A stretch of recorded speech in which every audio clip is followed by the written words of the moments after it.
Hey guys, it's Ingrid with livingproof.com, and I am here today to share my back workout that I did on Monday with you guys, or have not yet shared a workout or a video like this that was like my actual workout, which I have to admit was a little bit weird to film.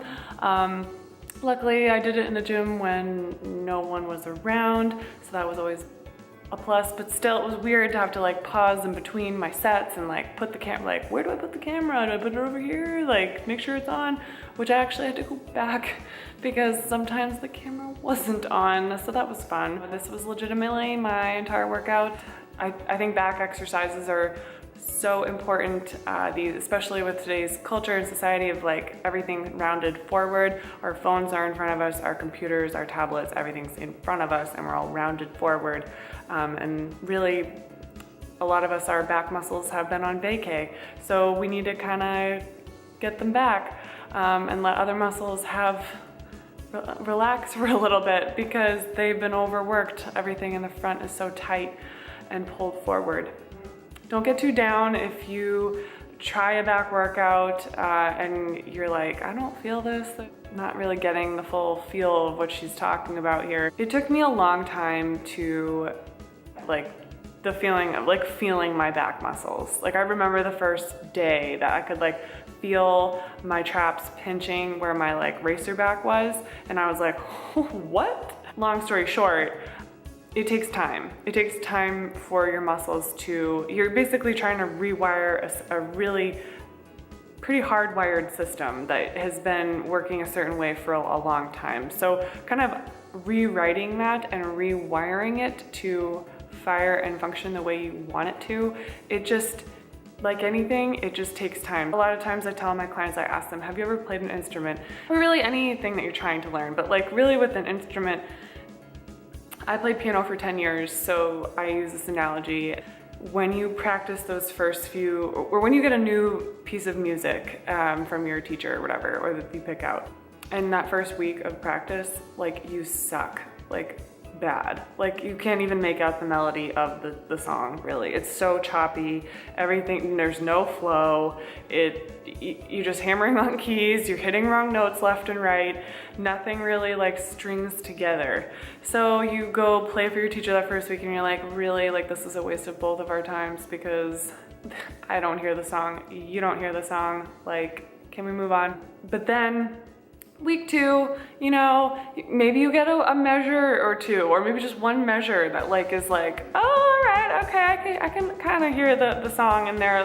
It's like, it's there, it's kind of taking life, you know, and then it kind of builds. So like week by week, and then suddenly one day you're like playing and you hear the song and it's like, what? Like, it's just like, it flows because of that muscle memory that you've built into your hands. Your hands know where to go, your fingers know where to go on the keys.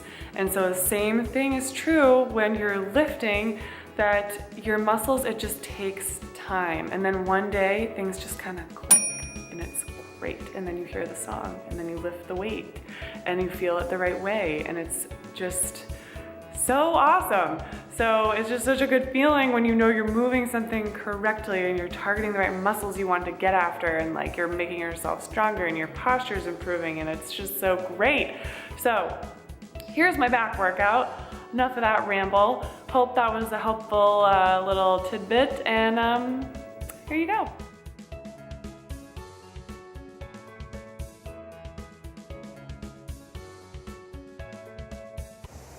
So I started out with a 1,000-meter row on the erg. I did crew in college and before college. So if you don't know how to row, you can go on a quick jog, do a dynamic warm-up, just anything to get your blood flowing.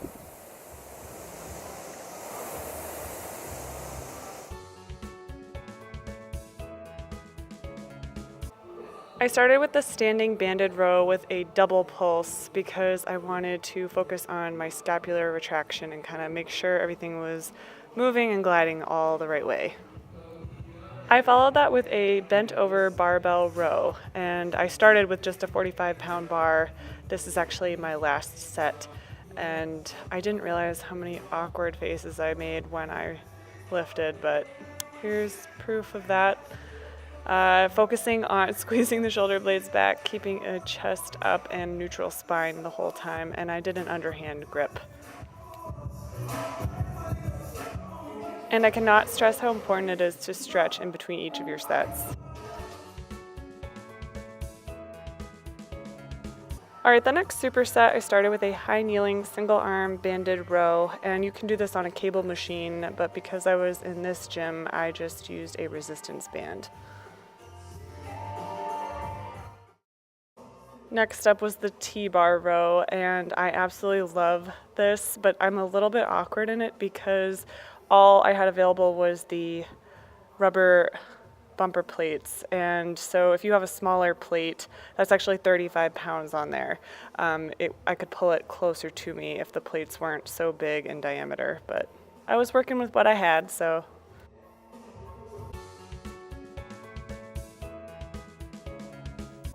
All right, superset 3, I started with the inverted row with the rings, and I added a bit of external rotation so you can see that I'm turning my wrists so that palms face as I pull through.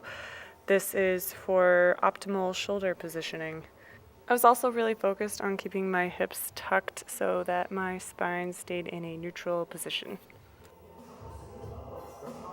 All right, up next I did these single arm rows with external rotation, and I am sort of lowering the weight out in front of me and scooping, pulling all the way through.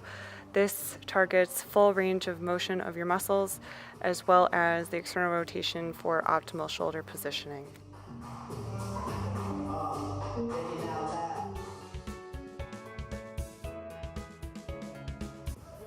All right, I finished this workout with some wide grip pull-ups, band assisted. A lot of times I'll do this on a chin-up assisted machine, or to get stronger at pull-ups, you can focus on the eccentric phase or the lowering phase. So if you kind of jump up and then slowly lower yourself down. This has been researched to improve strength. All right, in between pull-ups, I did these single arm pull downs with a band, but usually if I'm in a gym, I'll use a cable machine. You can do it with 2 hands or 1. I just did it with 1 because I was working with what I got.